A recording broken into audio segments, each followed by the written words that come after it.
Salut, bonjour à tous. Aujourd'hui, on se retrouve pour un nouveau podcast du tutorat des externes. Nous allons parler des tumeurs vésicales et des voies urinaires, item numéro 314, issu des référentiels des collèges d'urologie 5e édition et du Medline de cancérologie 3e édition, actualisé R2C.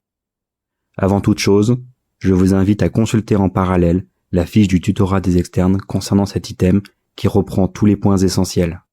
Lien en description ou sur la page Instagram du tutorat des externes de Limoges.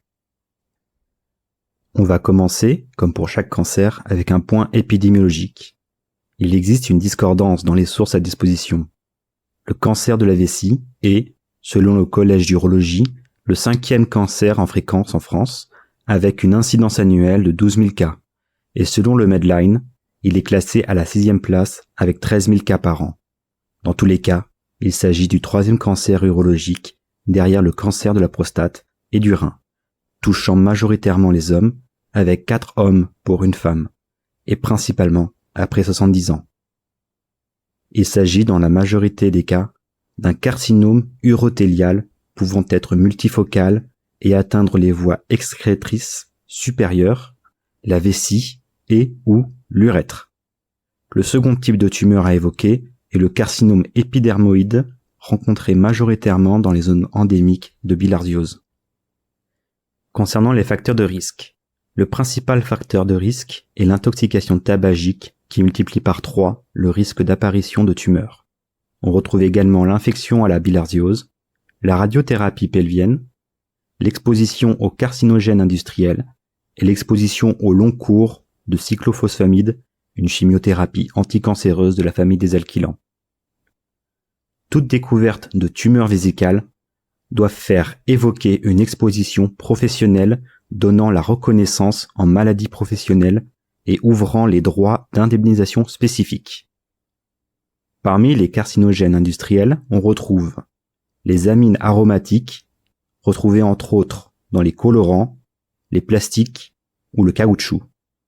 Les hydrocarbures polycycliques, retrouvés dans le goudron ou en métallurgie, et les solvants chlorés, retrouvés dans les encres ou les produits de nettoyage et d'entretien. À noter également que les tumeurs des voies excrétrices, urinaires, fait partie du spectre étroit du syndrome de Lynch, avec, pour rappel, les cancers colorectaux, de l'endomètre et du grêle. Concernant le diagnostic est presque toujours fait sur des points d'appel cliniques. La découverte fortuite sur de l'imagerie reste donc rare. 2 symptômes sont évocateurs de la maladie. Le premier est l'hématurie macroscopique.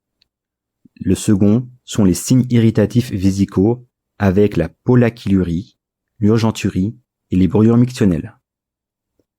Le bilan diagnostique initial repose sur 2 examens essentiels, la cytologie urinaire et la cystoscopie. À savoir que le dosage de la créatininémie permet de dépister un éventuel retentissement rénal et est un préalable à la prescription d'un uro-TDM, examen de référence pour éliminer la présence d'une tumeur synchrone du haut appareil urinaire quand le diagnostic de la tumeur vésicale est confirmé. La cytologie urinaire recherche des cellules urothéliales tumorales. Sa normalité n'exclut donc pas le diagnostic. La cystoscopie, quant à elle, fait référence. Elle est réalisée sous anesthésie locale, en consultation, après stérilité des urines contrôlées par ECBU. Après le diagnostic de tumeur vésicale par cystoscopie, une résection transurétrale de vessie, ou RTUV, est réalisée.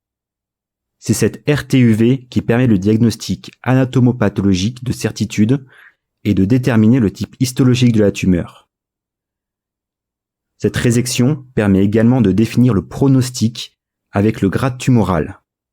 D'ici, on va pouvoir distinguer les tumeurs vésicales n'infiltrant pas le muscle et les tumeurs vésicales infiltrant le muscle.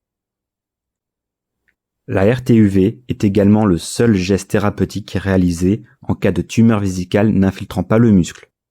Aucun bilan d'extension n'est donc nécessaire hors d'un uro-TDM après contrôle de la fonction rénale pour rechercher une localisation tumorale synchrone dans le haut appareil urinaire. En cas d'infiltration du muscle, le bilan d'extension comporte au minimum un scanner thoraco-abdominopelvien avec injection. La scintigraphie osseuse ou le scanner cérébral ne sont à réaliser que sur point d'appel. Nous arrivons à la fin de ce podcast du tutorat des externes. N'hésitez pas à nous faire des retours et à faire connaître vos envies pour les suivants, notamment en oncologie. À très bientôt.